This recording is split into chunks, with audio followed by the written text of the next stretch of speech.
মাছের মাথা দিয়ে মিক্স ভেজ, লেবুটাকে চিপড়িয়ে চিকেন। বোলপুর শান্তিনিকেতনে আসছেন তাহলে আপনাকে আসতে হবে মহামায়া হোটেলে, যেটা 1950 সালে স্থাপিত হয়েছিল। অনেকটা পুরনো এই হোটেল, অত্যন্ত নামকরা হোটেল। প্রতিষ্ঠাতা ছিলেন হচ্ছে গোপাল চন্দ্র ভট্টাচার্য। এই হোটেলটা একদম স্টেশন থেকে ওই 5-7 মিনিট হাঁটা পথেই অবস্থিত। শ্রীনিকেতন রোড, ফোন নাম্বারও দেওয়া রয়েছে। চলুন ভিতরে যাওয়া যায়। এই হলো এখানকার মেনু রয়েছে। এখানে সবকিছু একদম মিল হিসাবে এখানে পাওয়া যায়।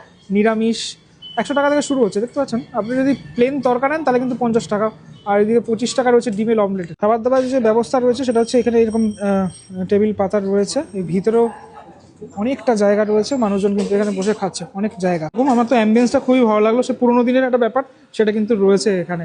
আর এই হলো আমাদের আজকের যে আমরা যে খাবো, 3 জন আমরা আছি।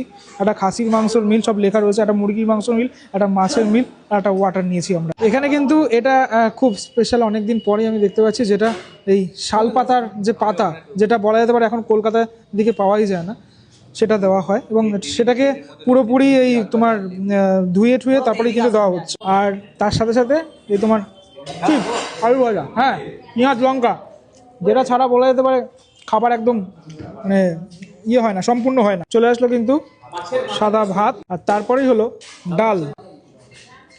ও একদম পুরো ঘরোয়া খাবার। হ্যাঁ কাকা, এটা কি আছে কাকা? মাছের মাথা দিয়ে মিক্স ভেজ, মাছের মাথা দিয়ে মিক্স ভেজ। আর তারপরেই চলে আসলো আলু পোস্ত। একটুখানি লেবুটাকে চিপড়িয়ে তারপর ডালের সাথে খেতে হেভি লাগবে। খাবার দাবারের টেস্ট কিন্তু একদম বাড়িতে যেমন খাই আমরা, একদম সেরকম। এই রোলে আমাদের খাবার 3 রকমের খাবার আমরা অর্ডার দিয়েছি। মাছ রয়েছে এখানে, আর এই রয়েছে মাটন, আর এই হলো চিকেন। 2 পিস করে রয়েছে, মাছ কিন্তু 1 পিস। আচ্ছা, এবার মেন জিনিসটা অর্থাৎ মাটন। এক জিনিস ভালো লাগলো, সবই কিন্তু শালপাতা, শালপাতার বাটা, এই যে চাটনি পাতা, এই চাটনি পাঁপড় থেকে শুরু করে সবটাই এই চলে আসলো।